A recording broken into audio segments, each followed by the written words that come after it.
And welcome back to this week's Who Would Win. So, you'll have to forgive Domino in the background. This week's Who Would Win. I wrote this one down a while ago as I thought it'd be interesting. And I've been announcing it through a couple of my videos anyway. And, you know, 1 second, sorry. Domino! Nope. You're being too loud. Sorry, baby. Yeah, she had a bottle. She had the bottle I was drinking.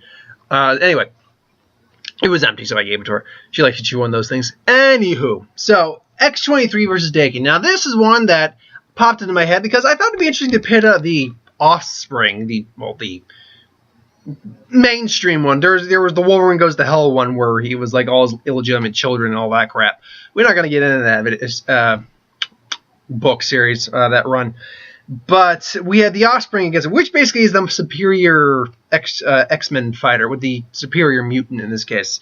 Now, there's two ways to look at these fights, because there's two different power levels to these guys. X-23 actually has a mark on her that marks her part with Unipower, the Universal Power, I believe, or Universal Man. I looked at it, I'm like, it's a weird concept where it's like a collective of individuals who come together to help save needs. And the powers vary, but based on the situation. But generally speaking, there is a standard array of powers that go into them. So she has that, but that doesn't activate unless, you know, the Universal Man, Universal Unit powers actually take effect. And then there's Dakon with the Muramasa blade fused with his claws. And he had that removed. So I had to look at this and to fight in two different ways. Dakon and X-23 without their, you know, enhancements, and then with their enhancements. So let's look at X-23. Now, her given name is Laura Linney. She's 5'1", even shorter than Wolverine, but she's a more thin, athletic woman. She's stronger than she looks. She can lift a grown man pretty easily. Adamantium claws, 2 in her hand, 1 in her foot. She can lift about 800 pounds, give or take. She can actually cut the Hulk, which is impressive. She does not have an adamantium skeleton, however. So if you were to literally incinerate all of her, which she survived a bomb blast before, along with Dakon. They were both in the same scene at the same time. They did survive a bomb blast, but a point-blank one, like a nuke, she could not survive that. She's physically enhanced. She moves faster than the human eye. She has enhanced senses, all basically the same powers as Wolverine. Master martial artist. She has gone toe-to-toe with Wolverine and has defeated Wolverine. So has Dakon, but again, Wolverine has controversially done the same to them. So it's all give and take. And it's also going with the fact that this is Wolverine who's, you know, calmed down in his life a bit. It's not the same ruthless killer he used to be. And not arguing for the character and say that Wolverine's better than Dakon or X-23. If you think they're better than him, that's fine. It's just, you acknowledge that that's not Wolverine at his physical combat mentality, feral peak, or anything like that. So, yeah. Obviously, she has her healing factor, which, you know, she survived headshots, burnt skin, radiation, a bomb blast where she was nothing reduced down to muscle and kind of a skeleton to muscle, but, you know, brain case. Kind of the same way Wolverine survived Nitro. And she has a scent-triggered Berserker's Rage, which, you know, ignoring pain and just going on and not stopping. With the Unipower, she has a few different abilities. Subatomic transmutation, flight, a few other things along those lines. Dakon stands definitely taller. 5'9". He's actually taller than both his father and her. 167 pounds. Acute senses, or retractable bone claws. His, however, work like this. You got the standard two, like actually Wolverine and X-23 have, but he has one that more or less comes out of the knuckle of his thumb. I believe it's like right here it comes out, so he's got this tri-claw effect, which is very interesting. Master martial artist, master of Bushido, all that. Master manipulator. Unlike Wolverine and X-23, he actually has an extra mutation where he actually has pheromone manipulation, which allows him to do spy network things. Sorry, I feel like I got something in my foot. Yeah, I did get a little splinter in my foot. Lovely. There you go. Come on. While I'm doing, I can talk while I'm doing that. It's not heavily entertaining, but it's definitely not pleasant feeling. Anyway, so he's got something. Basically, he uses it to manipulate the emotions and feelings of anyone. He's used it to get information out of people. Used it to trick people into fighting, making mistakes. So it's a very useful ability. And at one point, he had the Muramasa blade fused to his claw, one of his, or I think it was, which one? Was it all of his claws? I don't think so. I think it was like the middle claw. Anyway, basically, the Muramasa blade was a blade forged in Japan by to more or less kill Wolverine if you were ever completely out of control. Whatever it kills stays dead. It nullifies healing factors completely. Where, you know, like carbonadium can nullify and, slow down a healing factor, Muramasa blade completely overrides the healing factor. Healing factors do not work with a Muramasa blade. So whatever, he used it to decapitate Sabretooth at one point. So whatever it kills stays dead. So it eventually had that removed, but that's why it's kind of a what-if power thing. And because of X-23's, best way to put it,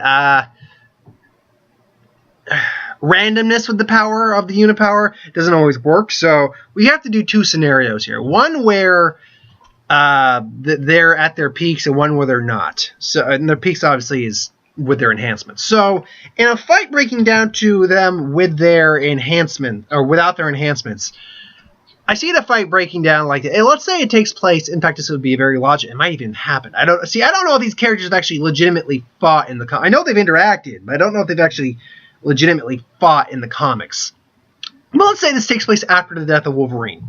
And they meet up, and they start talking, and one thing leads to another, and Dakon just fucking doesn't give a rat's ass about his dad, and he just badmouths him, and Laura Linney, who's the new Wolverine, actually, I think she's new, she is, says, fuck you, and then the fight goes down. Now, both of these characters were trained as killing machines. I believe, I argue with Dakon having the more experience, though. He's older, he's longer lived. He somehow has a tattoo that would not have worked with a healing factor. Possibly he got it before his healing factor actually activated. Maybe that happened.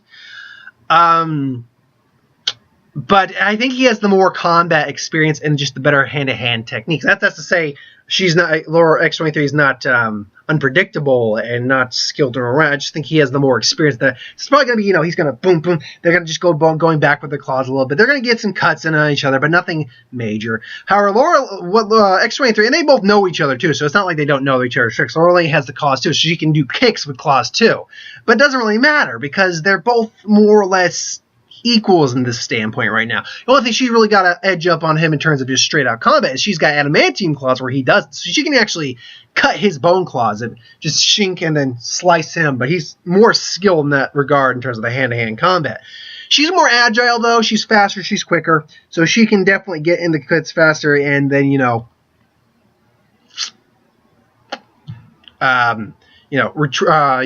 retreat, get some ground, and then come back in and attack again. So it's maybe because in one comic I saw her, more or less she was bleeding Wolverine out before his healing factor could really take effect. So right off the bat, she'll have the edge in terms of the speed and unpredictability, in terms of physical combat, maybe, battle tactics. However, he's got the more experience and actual skill, so it's going to equal out. And then, his bone claws probably won't necessarily grow back right away. So he's got to deal with that. However, Dakon, in the normal combat sense, Dakon has the real edge over her because he's a master manipulator, because he's just so freaking cold and ruthless.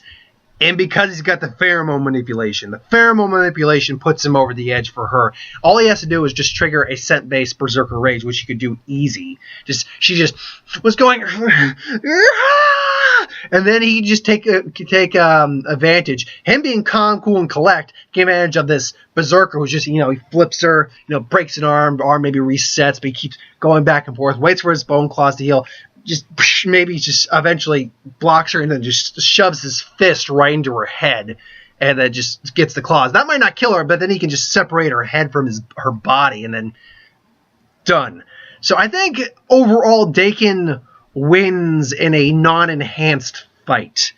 Now that's not to say X-23 might not be able to overcome a victory or make a victory happen. I think it's very possible that she could. I just think he has the more likelihood of doing it. If, let's say, her berserker form, because she's generally faster than him, I'm pretty certain. Let's say her berserker rage form overall overtakes his ability to combat her, and then she just goes and starts just gutting him like a freaking pig, and he can't heal quick enough, and just bleeds out, and just takes off his head, and then she basically just, this little feral kid over her. And then that's very possible. I think that Dakon just being more calm or cool, collect, be able to outthink her, control, or manipulate her, I think is the more likely of them. Now, in the enhanced fight, with, let's say, their powers taking place, their enhancements taking place, X-23 completely kicks his ass because she has the ability to transmutate atomic transmutation. She literally has the ability to take atoms, transmute them to something else. So even with the Muramasa blades, here that let's say that fight is going down the same way.